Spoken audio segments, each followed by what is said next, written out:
Ay, yeah. Oh, but, ay, sorry. Nagiging emotional ka. Sorry. Would you like to say something?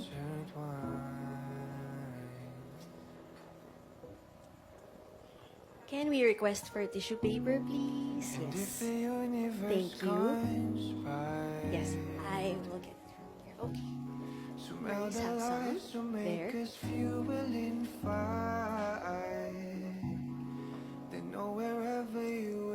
I'm so scared. I'm really scared. Dami kasing tanong about him and I'm tired of smiling and nodding.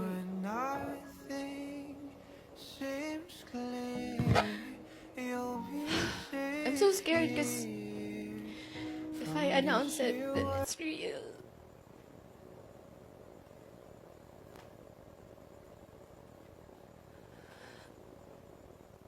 But yeah, Rico and I are over.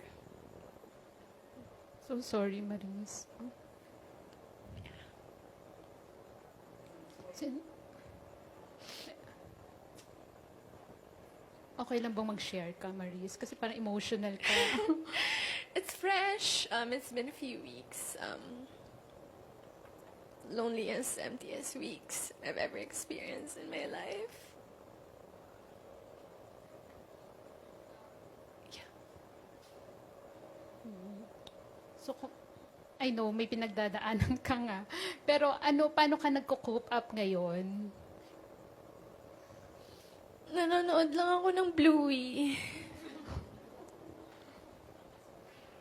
Ayun lang. Well,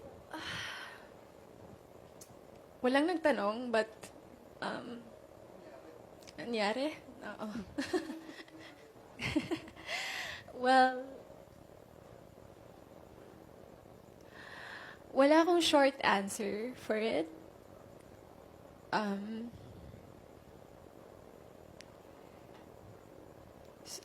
Hindi ko rin siya malabas ng isang statement lang kasi hindi ganun kadali. Hindi ganun kadali. Sobrang complicated niya na situation.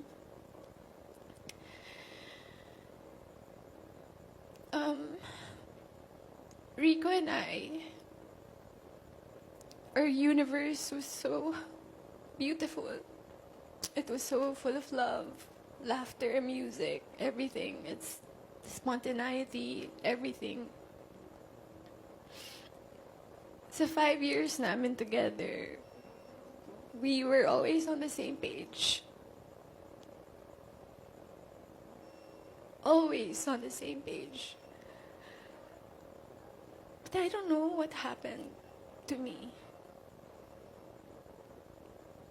Maybe I turned to the next page and saw a new perspective sa life.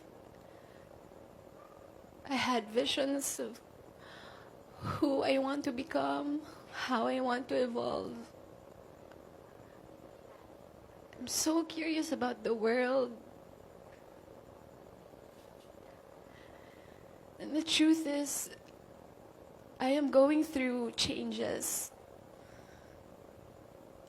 And alam naman natin yun, change is either good or bad. But what I hate about change is that it's inevitable. Di mo siya matatakasan.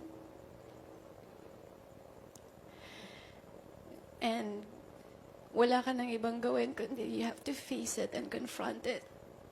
Because it's been in the back of my head. So yeah, I told Rico about it. I told him my problems, my issues sa buhay. And he took it like a man. He took it like a man.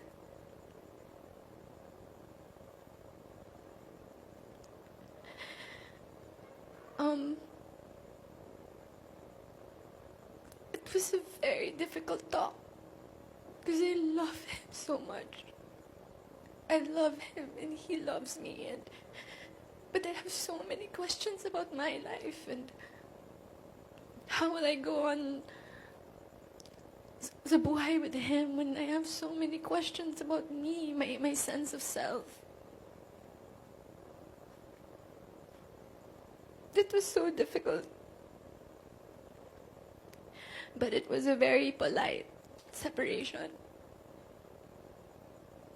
Up to the very end of our relationship, it was still full of love, full of understanding.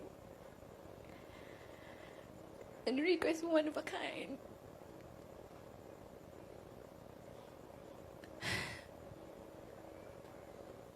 If only I could skip through my 20s, you know. But I can't. I have to face it. I have to sit with my feelings and acknowledge my changes.